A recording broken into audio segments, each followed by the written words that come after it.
New Thought Media Network. We are a global broadcast network of positive music, media, and entertainment, inspiring humanity's evolution along the journey of enlightenment and creating a world of love, peace, empowerment, and prosperity for all. New Thought Media Network. Positively inspiring.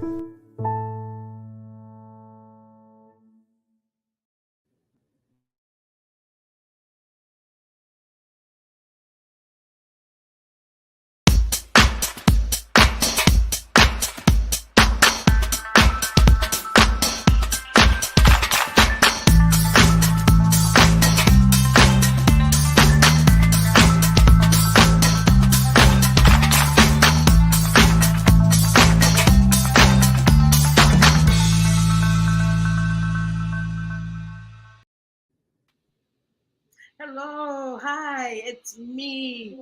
Yes, Bonnie Morgan Gonzalez. And I am your doula for grief. I am also a grief coach, a registered nurse, a religious science practitioner, and a licensed soul collage facilitator. And I am here to do what I do best, discuss grief. Yes, here to continue our time together on moving the needle, on bringing grief out of the shadows and into the light of our lives, doing this with conversation. And I want to say, if this is your first time here, welcome. And if you're returning, I am truly honored to know that you're finding this work to be helpful.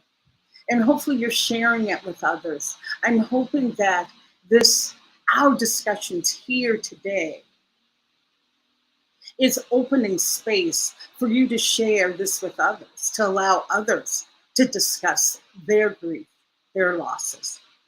And I want to just remind you that loss is what we experience. Grief is what we feel. Yes, remembering grief needs to be heard. Yes, it needs to be heard. It needs to be validated. It needs to be shared.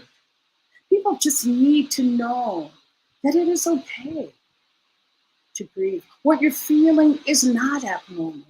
No, you're not crazy. This is just grief. And grief shows up.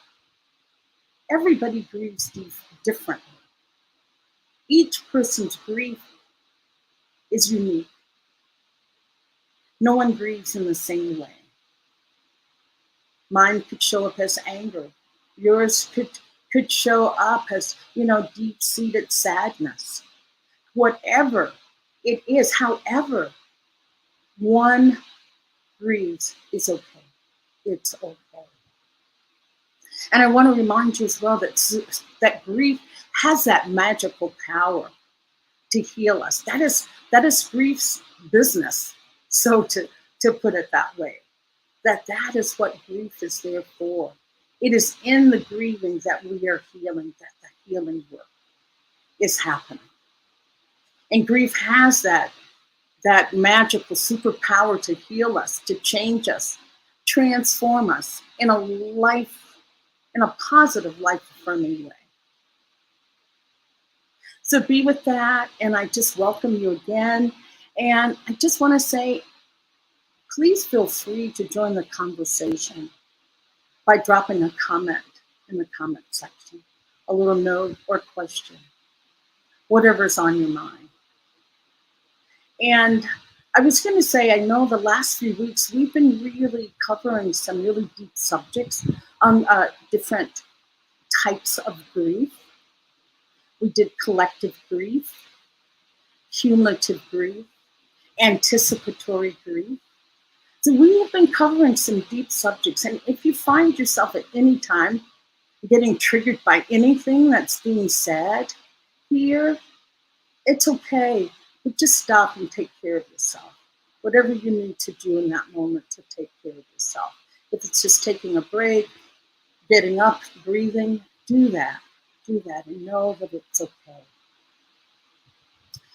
So this week, our topic is Father's Day and the grief that may emerge from within us on this special day.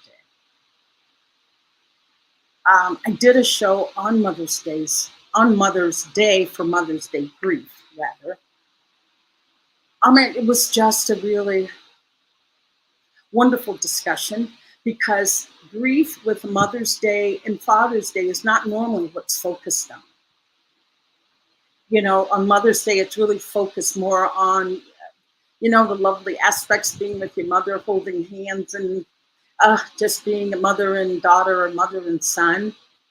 And unfortunately, Father's Day, if you look at Hallmark's rendition of Father's Day, it's like, fathers, playing sports and barbecuing and drinking beer and all of those almost frat boy kind of activities. But we want to bring it into a different light today and talk about grief that can arise from our own experiences with our own fathers.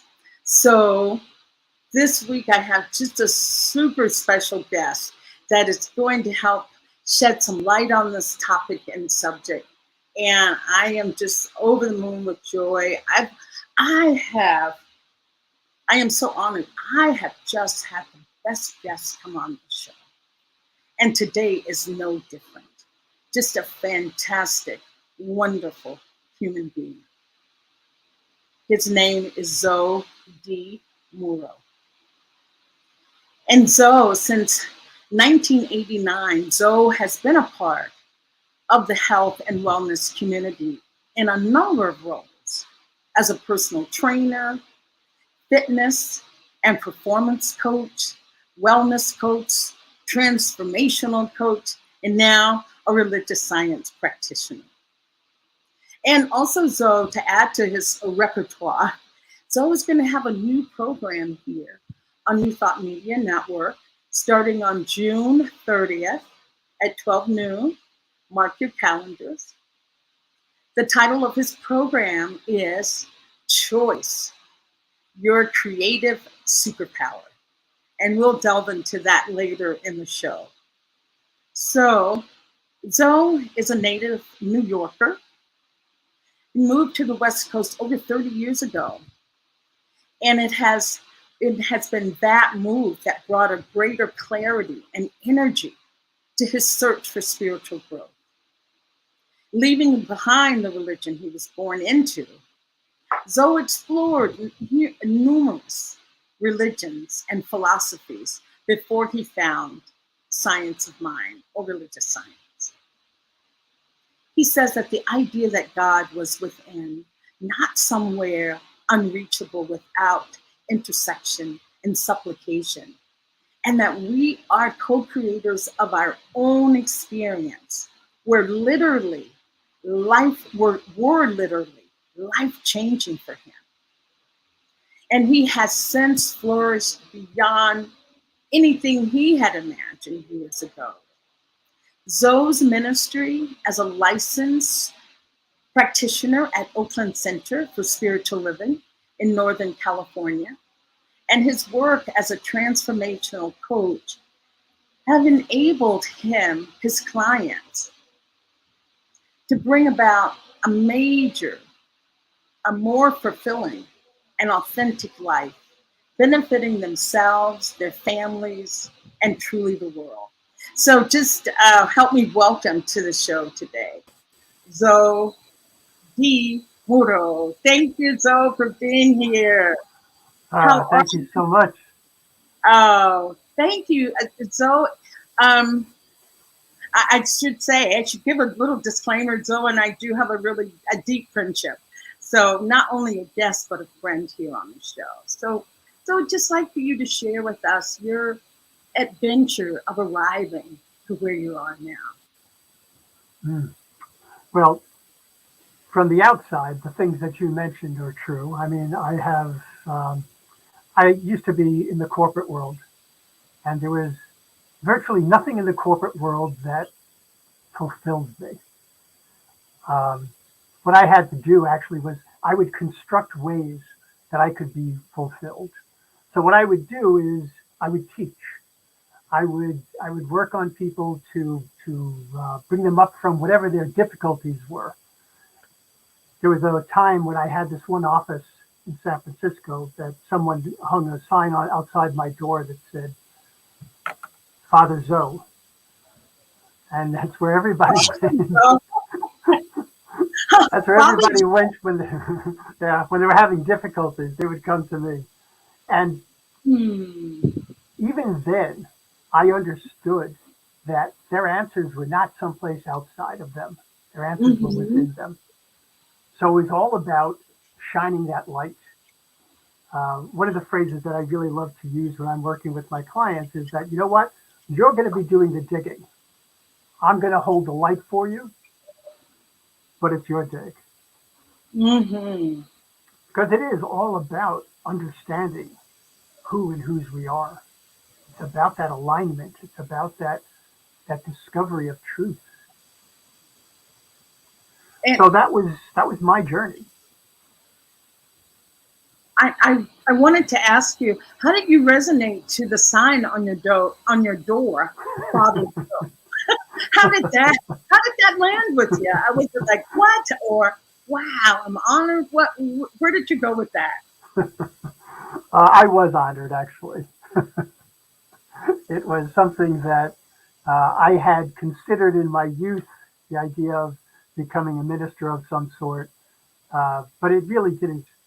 It didn't resonate with me at that time, and it's come up a number of times over the years. Uh, but yeah, the idea of being able to help people as opposed to manage them or even lead them was really important to me. I don't like that hierarchical aspect of it.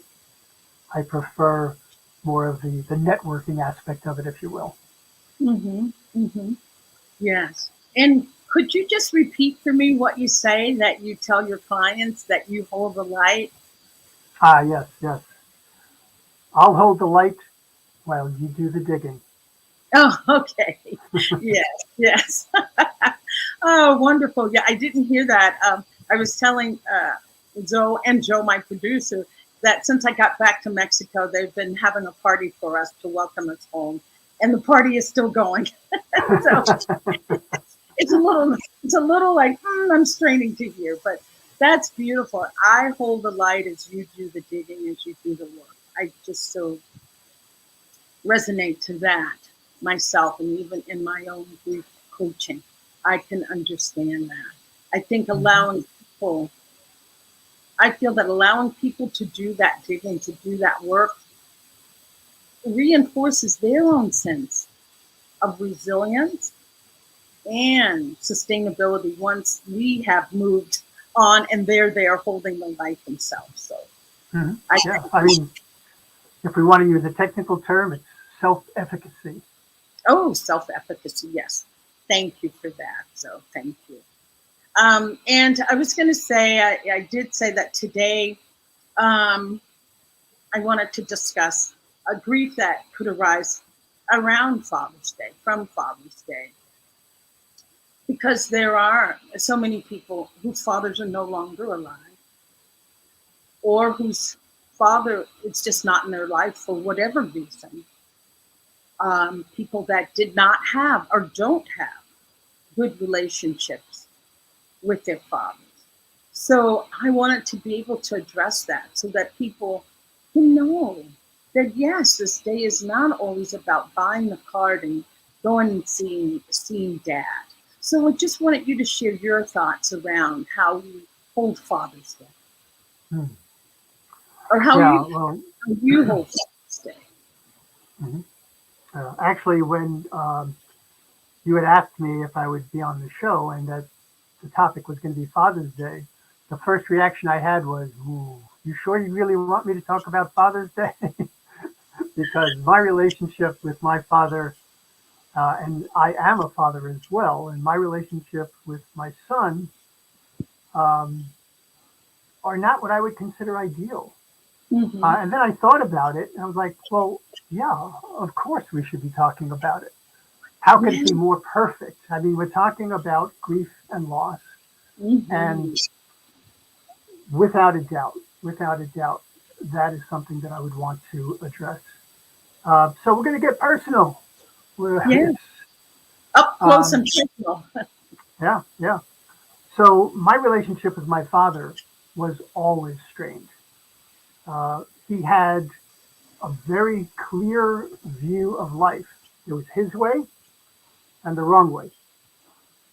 It was that simple. It was that simple. There was never anything about developing yourself. There was never anything about discovering your abilities. It was all, it had to be his way. And if it wasn't perfect the first time you did it, it was worthless. Wow. So it was extremely difficult to get close to the man. He um, had a lot of issues in his own life that I did not know about until years later. And those things really challenged him in a way that he was unable to grow beyond for whatever reason.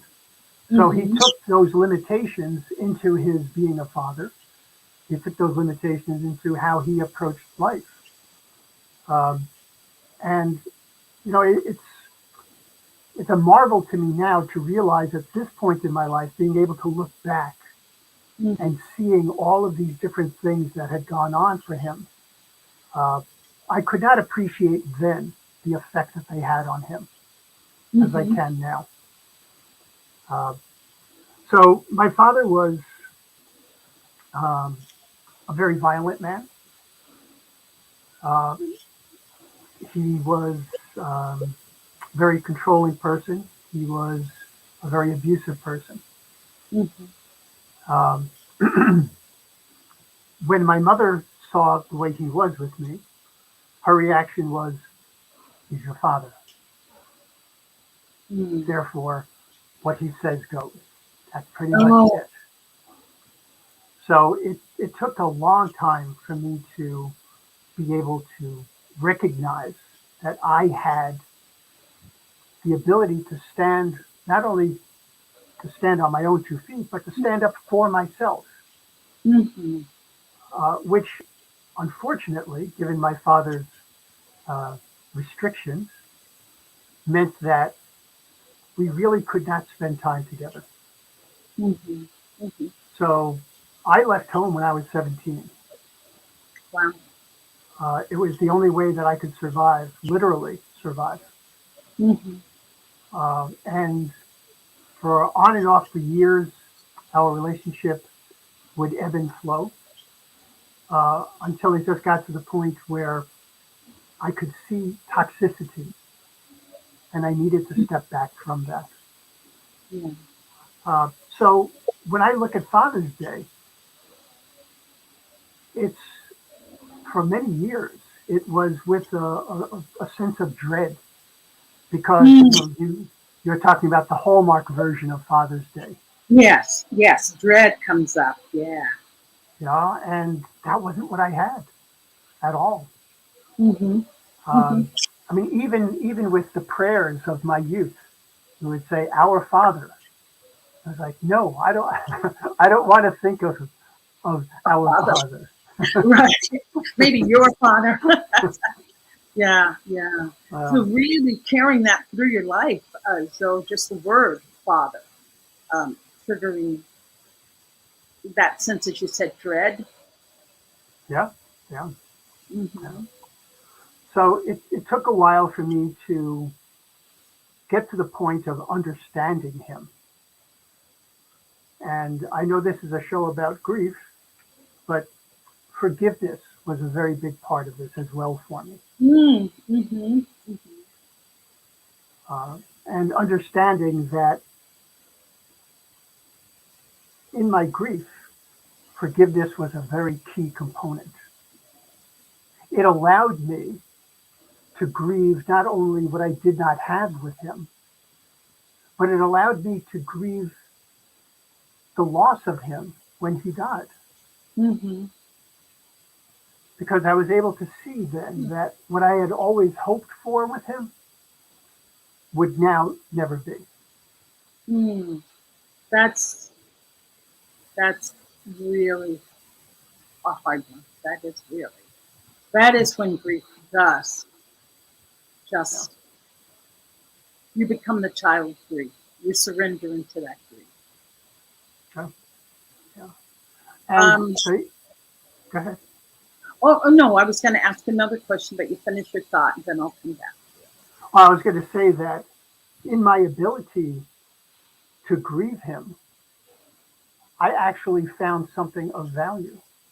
I Mm, found, I mean, we talk about grief and we talk about love, and we say that it's pretty hard to grieve when you don't love,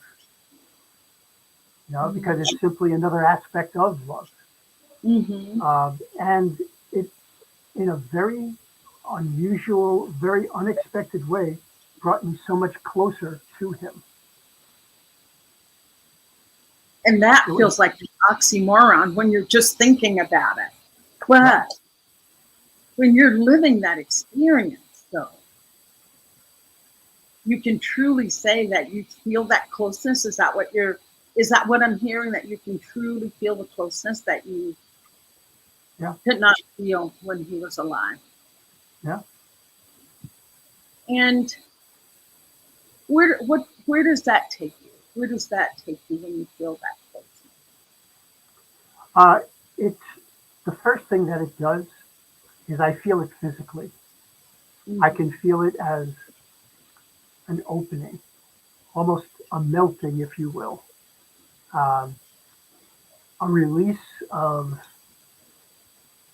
fear, Mm-hmm. a release of um, anger. Mm. Glad you addressed that, the anger. Yeah. Hmm. So it was a very strangely enriching experience, but an And enriching one nevertheless. and when did your father die? How many years has that been? Let me see. It's 2022. It was about 20 years ago now. Mm-hmm. And I just the reason I say that is because in grief there is no time limit. There is no, oh, it's so many years and now I'm here. Hmm. That grief is an ongoing, continuous process. Hmm. There are Yeah. moments that you can be super low, moments that it can be just neutral, and then moments that it's clear blue that you're swept under. Yeah. Plus, the other aspect of it is that while you have the grief here, you also have yourself and you're evolving, right? Mm-hmm. So as I evolve, as I become more fully who and whose I am, how I view things changes as well. My ability to accept things or reject things as appropriate, right? Mm-hmm. All of that changes. And I'm Yes. able to stand in my own integrity and to extend so much more than I would have been in the past. Hmm. Yeah. That is deep insight, Joe. Deep insight. And do you feel in your own personal relationship with your father, do you feel that you do remain open to grief? Or are there times that you push it away? What has been your process to get from, when he died and having all those, as you say, feelings of dread and the things that came up? What was your process in getting to where you are now? I'll put it that way. I'll just put it that way. From there to here.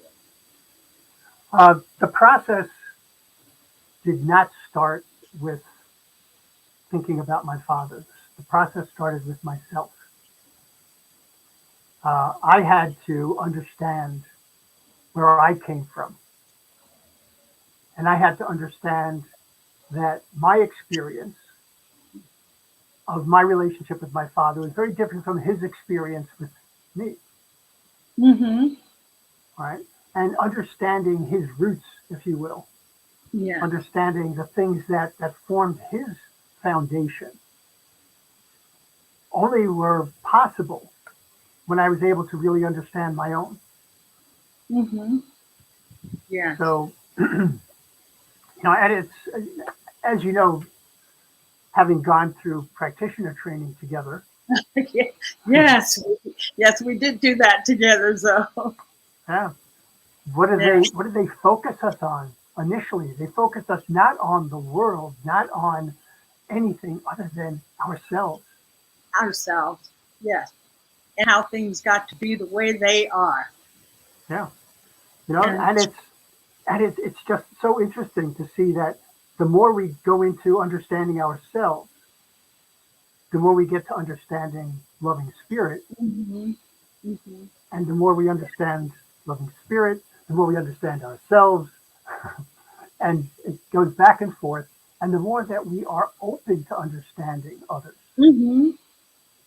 The more we can stay open, so the more we can stay open, the more we can lean into what comes up, the deeper the insight for ourselves happens.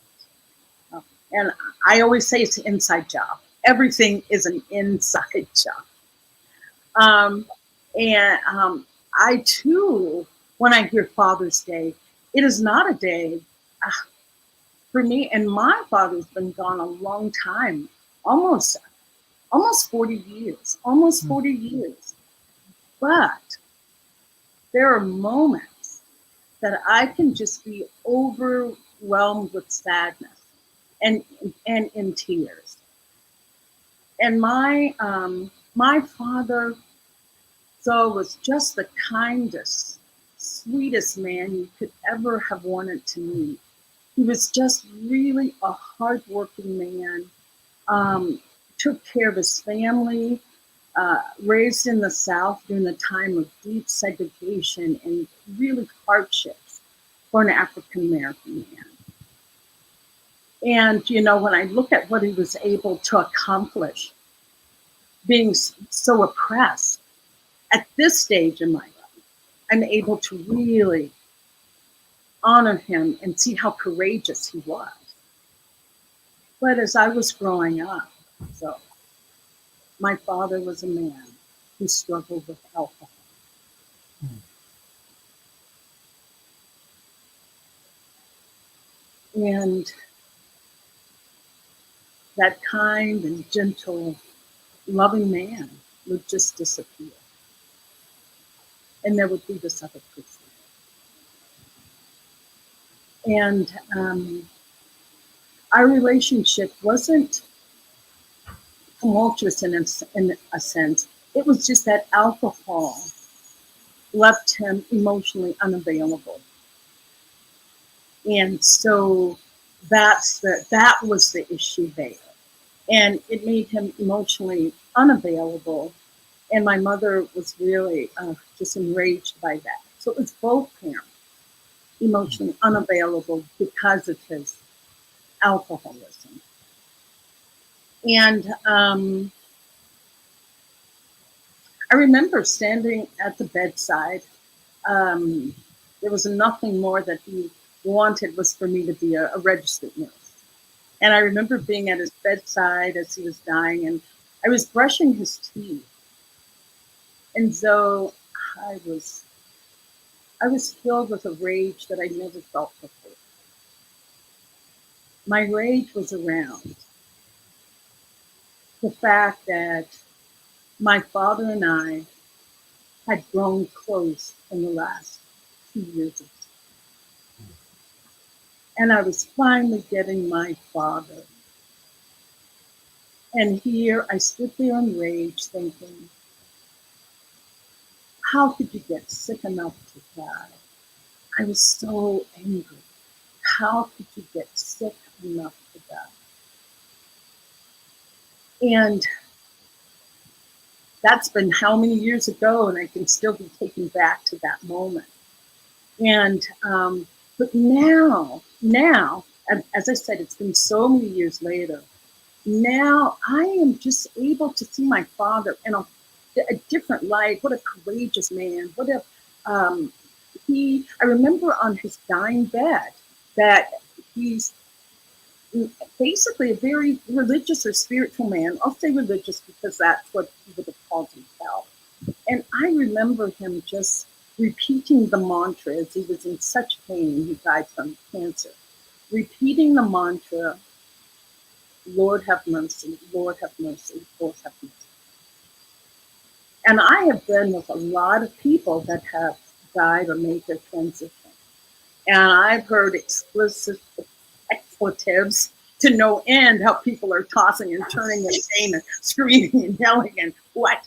So I just have a love and respect for my father that if you had asked me, back in my younger years, I wouldn't have been able to.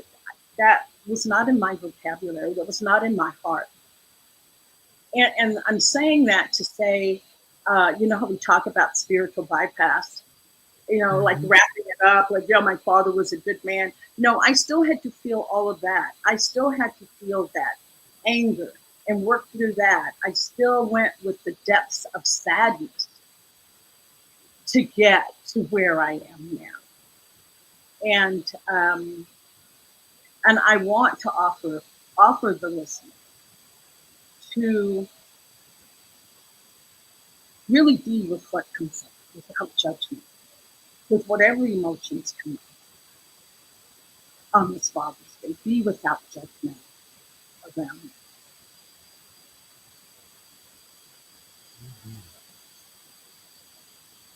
And I wanted to ask you, so as a father, I had to do this for Mother's Day, but as a father, whatever our experiences were with our father, what do you feel that you can take from that to help you in your father role? Well, I have two children, a son and a daughter. And it's interesting. The relationship that I have with my daughter is rock solid. The relationship I have with my son is just a lot of rocks. Right. I'd More like a that. landslide. I've got one of those too, so you're not alone. And Not interestingly enough, the issues with my son is very much like his grandfather. alone. I mean, it's almost frightening to see how much transferred to him.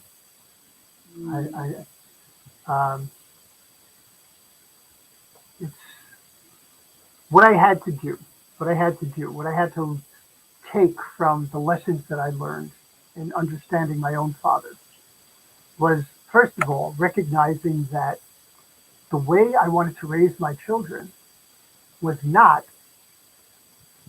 the way I was raised. Okay, that part was easy. But then it was recognizing that I didn't want to raise my children the way I wanted to be raised. Yes. All right. I needed to understand what they needed. So I was very capable of doing that with my daughter. With my son, less so. He spent 20 years in the Army. And in that time, he created a persona for himself that was, you mentioned the frat boy concept. Well, it's kind of similar to that.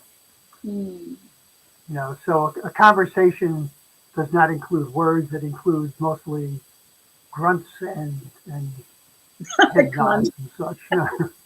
That's a whole language, Zo, a grunt. That's a language. And talking about spirit, talking about feelings. No, we couldn't go there. So unfortunately, one of the lessons that I learned from my father that I had to then apply to my son was being able to stay true to myself, Oh, stay yes. true to So, my values, my integrity. So yeah.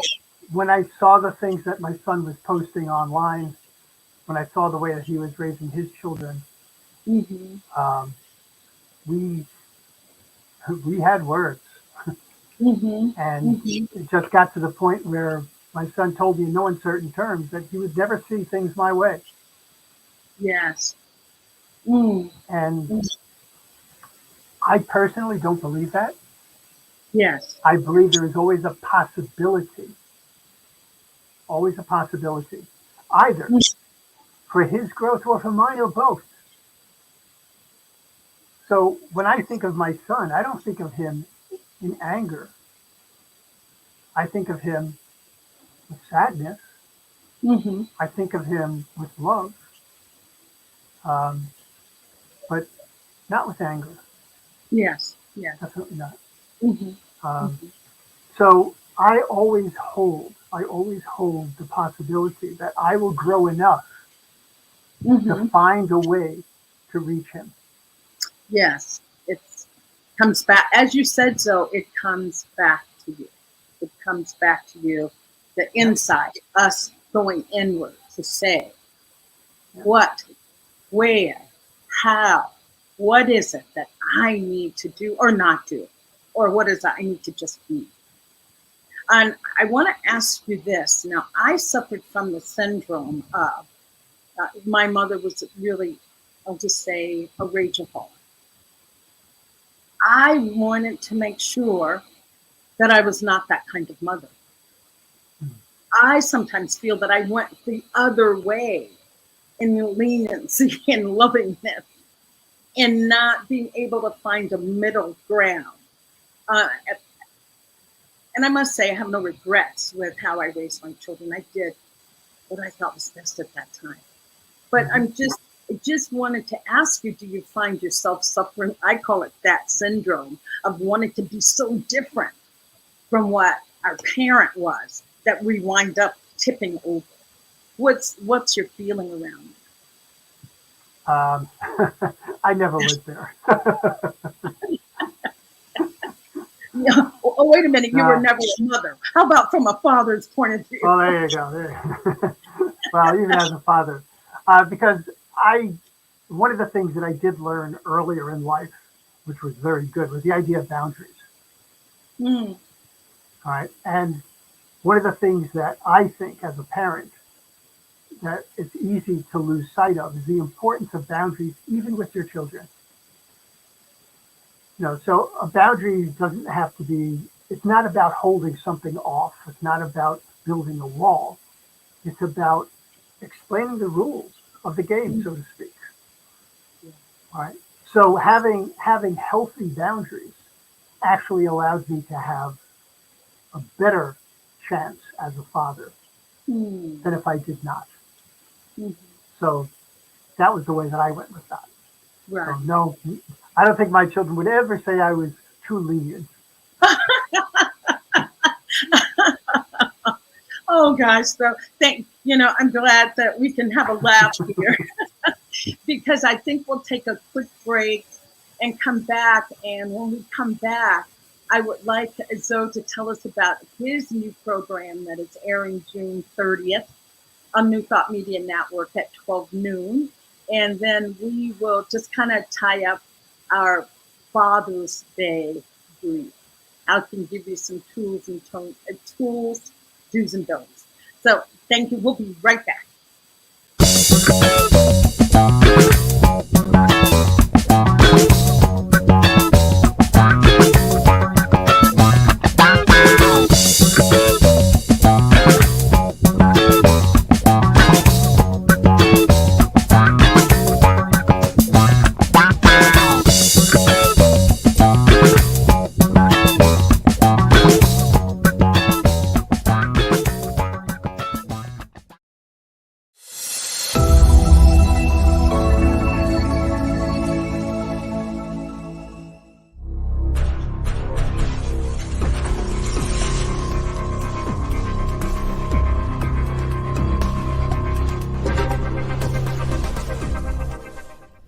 New Thought Media Network. We are a global broadcast network of positive music, media, and entertainment, inspiring humanity's evolution along the journey of enlightenment and creating a world of love, peace, empowerment, and prosperity for all. New Thought Media Network. Positively inspiring.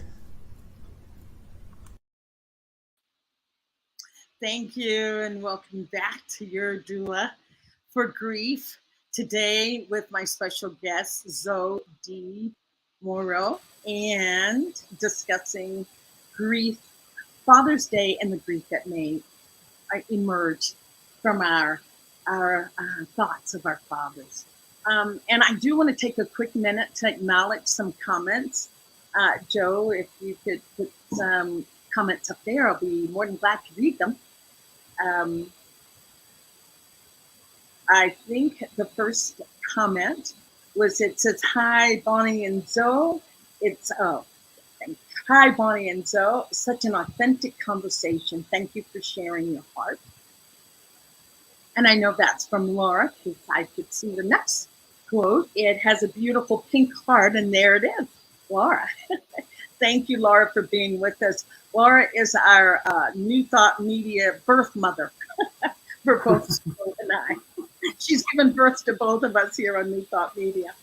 And this, the next comment was, two powerful leaders talking on grief. Thank you. It just amazes me how grieving can bring such an opportunity for healing past hurts. Thank you. And then Freya has something there. Freya, hello. Hey, Freya. Yes. It's like, what a wonderfully honest, enlightening, and heartwarming conversation. Thanks so much. And Freya, thank you for being here. Thank you. Without you, there's no us, okay? So I wanted to we'll get back to just tying up our Father's Day grief, but I wanted to give Zo the opportunity to tell us about his new program. Choice Your Creative Superpower. Yes, Choice Your Creative Superpower. So, who doesn't want a superpower? I mean, come on. Me, sign me up. And as is the case with so much in the New Thought world, in the science of mind world, so many things that we think we're looking for are actually within. They're actually here now. And what's necessary is the ability to see them, the ability to feel them. So when I was looking at what made a huge difference in my life, I had to, of course, look at science of mind. I mean, it has made the most profound difference in my life, without a doubt. And one of the basic precepts is change your thinking, change your life. Yes. Or, as I prefer to look at it, change your thinking, change your experience, change your life. Change experience. I like, yes, change experience. So what is it that allows us to make that kind of a change? What is it that allows us to take a circumstance or a condition and do something with it? We can't change things that are external to us under many circumstances. But there are times that we can. So, you know, the serenity prayer, of course. You know, God grant me the serenity to accept the things I can, the courage to accept the things I cannot, and the wisdom to know the difference. Well, it was that last part, the wisdom to know the difference, that really caught me. And what I've discovered in my years of working on my own issues and working with other people is that many times people don't recognize that they have the opportunity to do something differently. They have the opportunity to see things differently. the opportunity to experience things differently. So choice becomes a big factor in that. We can look at a rainy day, right? And we can say, oh, I don't like the rain. I really wish that I was able to go outside and do this and do that.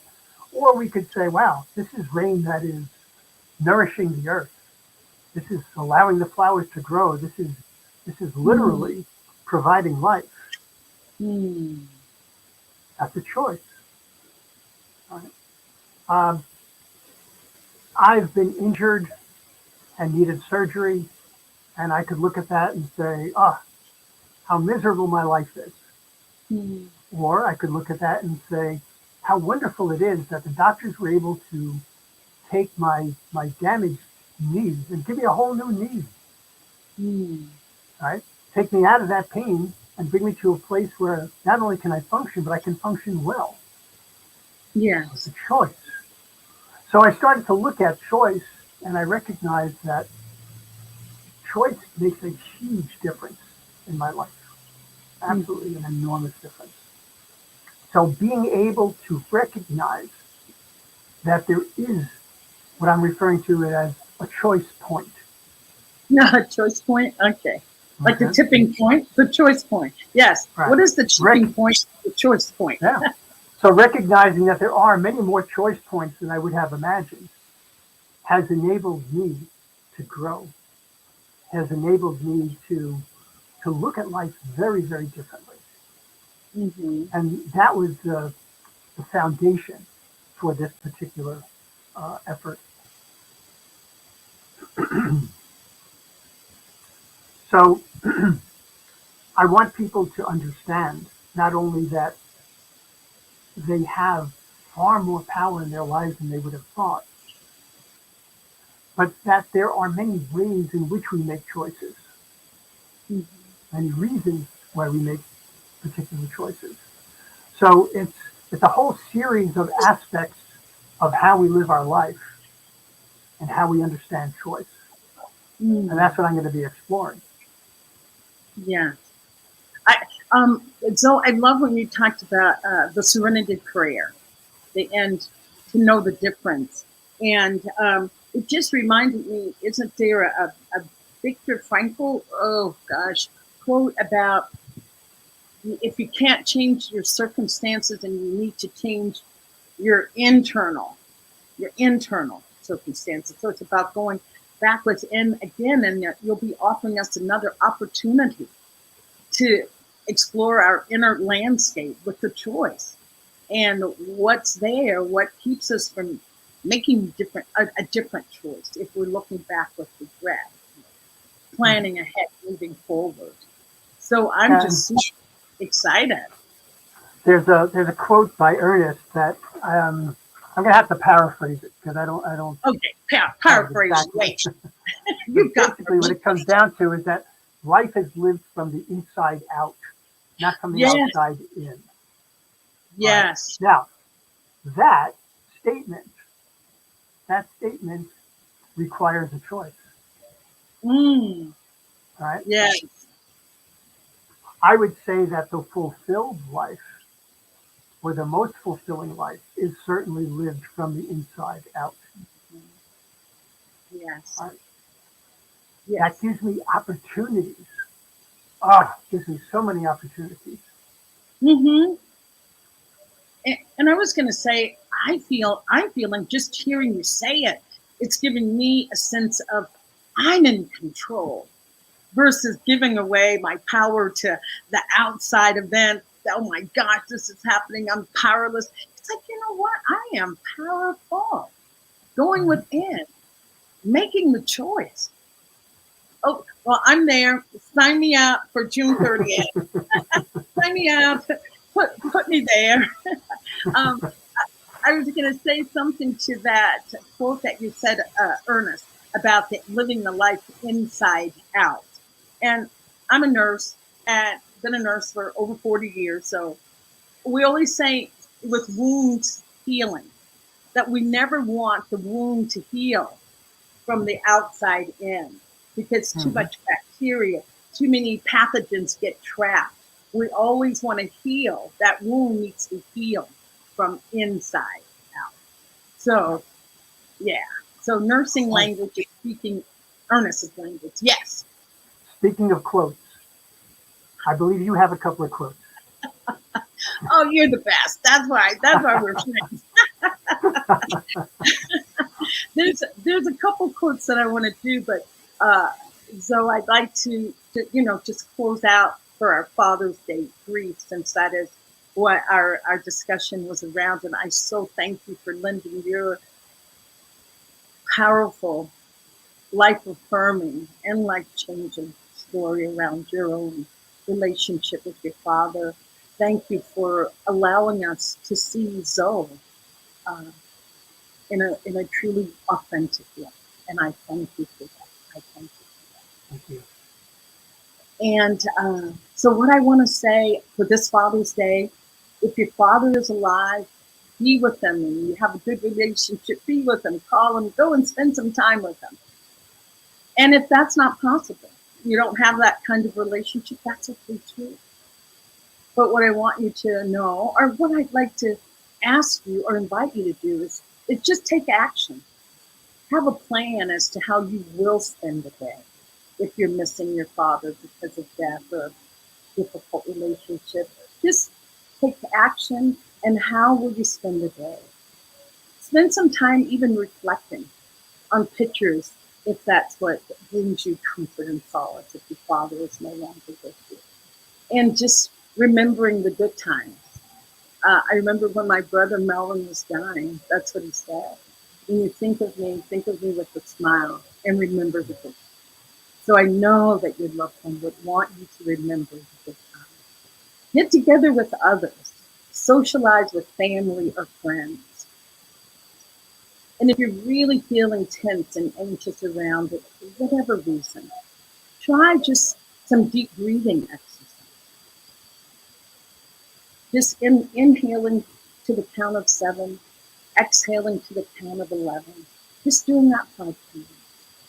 You can meditate, try some journaling, go for a walk in nature. And this is the one that I offer to anybody, to everybody. Take a break. It's okay to ignore the day. Take some time to be with yourself, by yourself, and process your feelings. And if it really is getting to be too overwhelming and you're having difficulty separating grief from deep depression and darkness, you can't seem to get moving forward and may feel that you're having what's referred to as complicated grief, then do reach out for for professional and spiritual support. Why not both?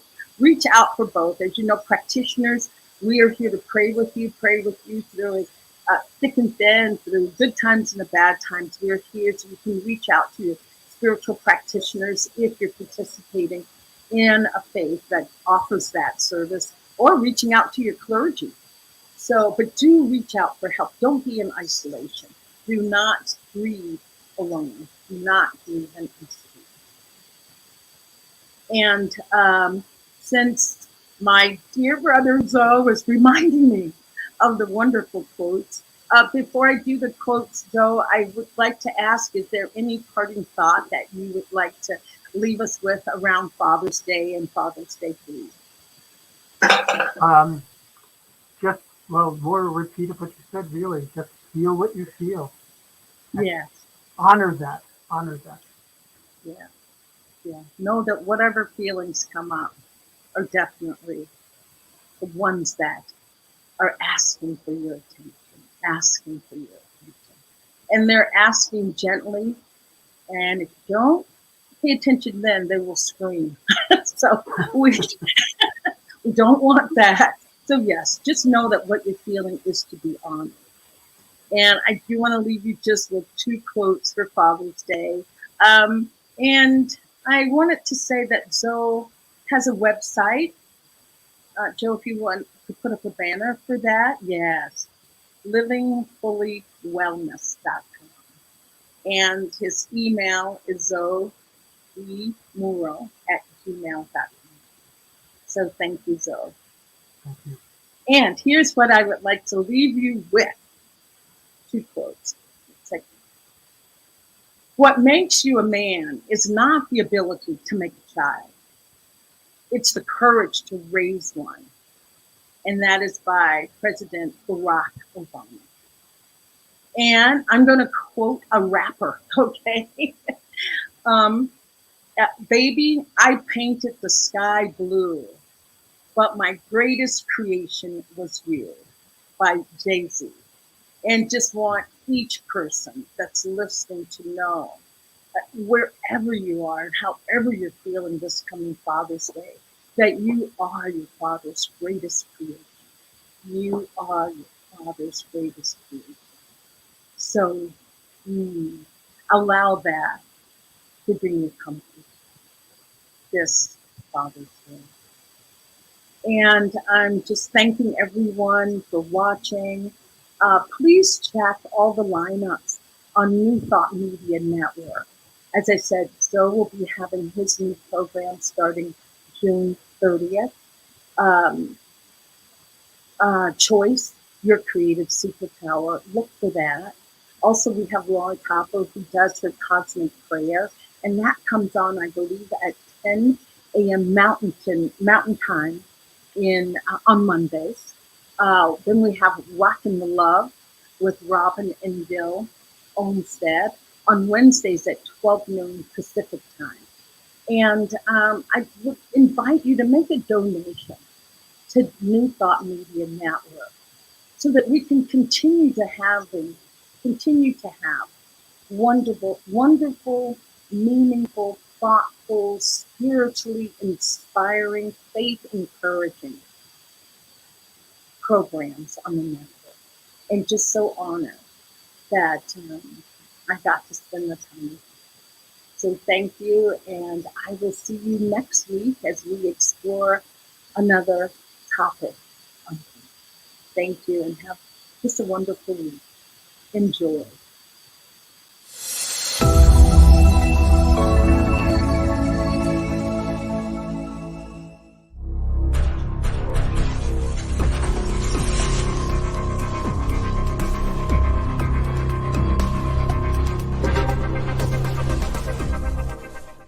New Thought Media Network. We are a global broadcast network of positive music, media, and entertainment, inspiring humanity's evolution along the journey of enlightenment and creating a world of love, peace, empowerment, and prosperity for all. New Thought Media Network. Positively inspiring.